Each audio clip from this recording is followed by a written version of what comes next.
Slovakia's prime minister shot in politically motivated attack. Singapore's new leader vows to lead in our own way. France declares state of emergency. Japan's economy shrinks on weak consumer spending. Barge collides with Pelican Island Causeway in Texas. Taiwan's president joins drag queens celebrating RuPaul win.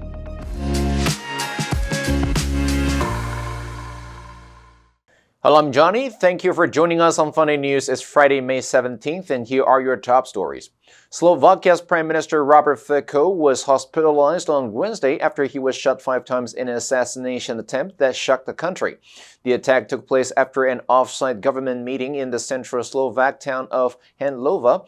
The suspected gunman was among a small crowd of people waiting to greet the Prime Minister on the street outside the cultural center, where the meeting took place, local media reported.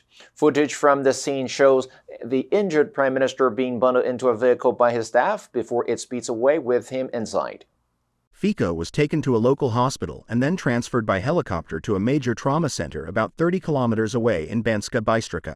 No one else was injured in the attack, officials said. Both the country's defense minister Robert Kalinak and interior minister Matis Sutaj Istok called the shooting politically motivated, with Sutaj Istok saying that the suspect made the decision to do it shortly after the presidential election.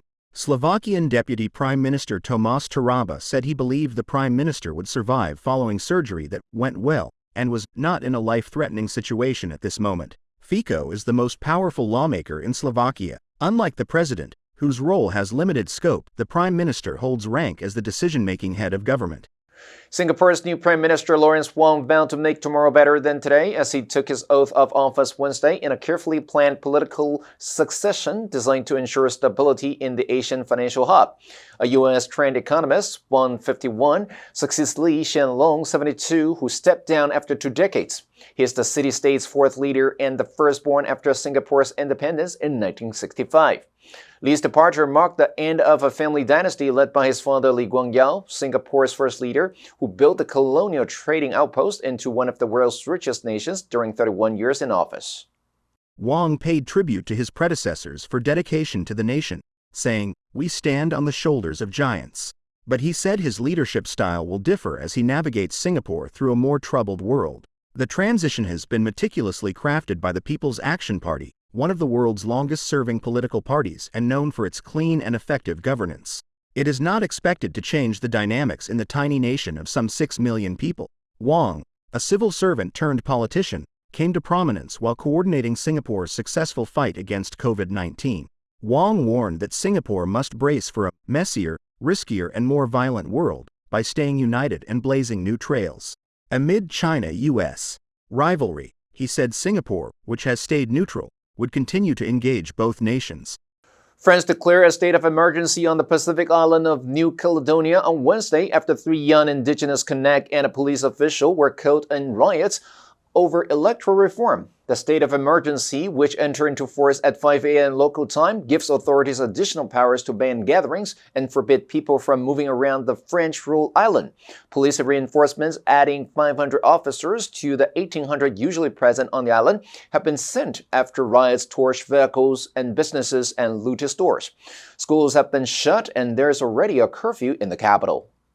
Rioting broke out over a new bill, adopted by lawmakers in Paris on Tuesday, that will let French residents who have lived in New Caledonia for 10 years vote in provincial elections, a move some local leaders fear will dilute the Kanak vote. No violence will be tolerated, said Prime Minister Gabriel Attal, adding that the state of emergency will allow us to roll out massive means to restore order. He later signed a decree declaring a state of emergency that will last for 12 days and announced that French soldiers would be used to secure New Caledonia's main port and airport. Authorities also decided to ban video app TikTok, which the government during a bout of riots on France's mainland last summer said helped rioters organize and amplify the chaos, attracting troublemakers to the streets.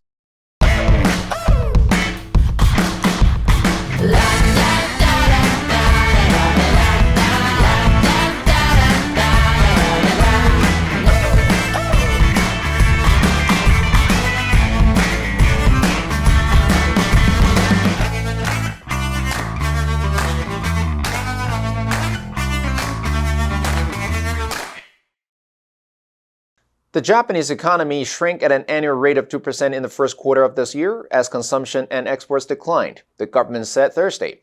Although unemployment has stayed relatively low in the world's fourth largest economy at about 2.6%, wage growth has been slow and prices have risen partly due to weaknesses of the yen against the US dollar. Quarter to quarter, the preliminary seasonally adjusted gross domestic product, or GDP, a measure of the value of a nation's products and services, slipped 0.5% in the January to March period, according to the Cabinet Office.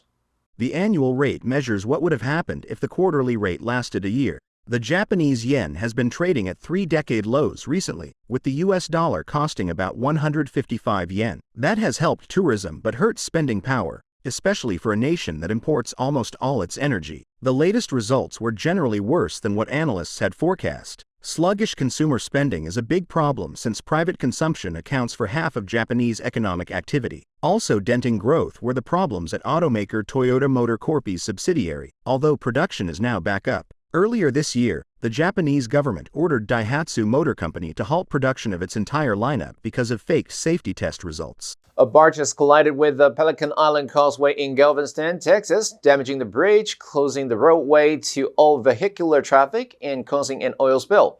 The collision occurred at around 10 a.m. local time. Galveston officials said in a news release that there had been no reported injuries. Video footage obtained by CBS affiliate KHOU appears to show that part of the train trestle that runs along the bridge has collapsed. The ship broke loose from its tow and drifted into the bridge, according to Richard Freed, the vice president of Martin Midstream Partners LP's Marine Division. Freed said the ship was owned and operated by Martin Operating Partnership LP, a subsidiary of Martin Midstream Partners, and said that personnel were at the scene. The captain piloting the vessel had more than 20 years of maritime experience, Freed said. Emergency management officials and state officials have responded to the scene, along with members of the Galveston Police and Fire Departments, the U.S. Coast Guard, and the Texas Department of Transportation. The collision caused a spill of vacuum gas oil, which can be used to make transportation fuels and other byproducts. The agency said that the oil had been visually confirmed in the water and said that about 6.5 miles of intracoastal waterway had been closed. The U.S. Coast Guard is responding to the spill and will determine its extent and initiate containment and cleanup processes, officials said. Taiwanese drag queen Nymphia Wen celebrated last month's win on RuPaul's Drag Race by staging a riotous, emotional performance at Taiwan's presidential office on Wednesday in front of President Tsai Ing-wen. Tsai and her ruling Democratic Progressive Party have championed LGBTQ+ rights, making the island a bastion of liberal values. And in 2019, Taiwan legalized same-sex marriage in a first for Asia. Nymphia Wen is the first person from East Asia to win the RuPaul's Drag Race crown. Tsai congratulated Nymphia again for her win.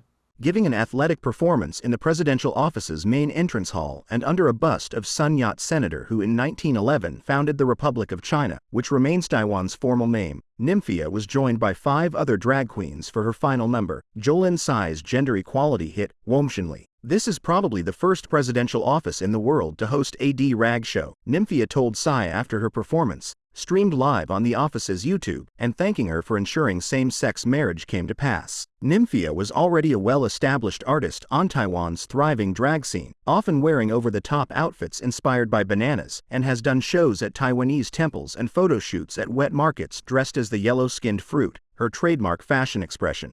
The answer for yesterday is A, uprooting. If I'd accept the job, it will mean uprooting my family and moving to Italy.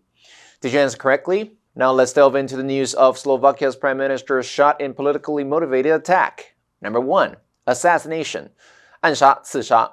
The assassination of the president precipitated the country into war. Number 2. Bundle.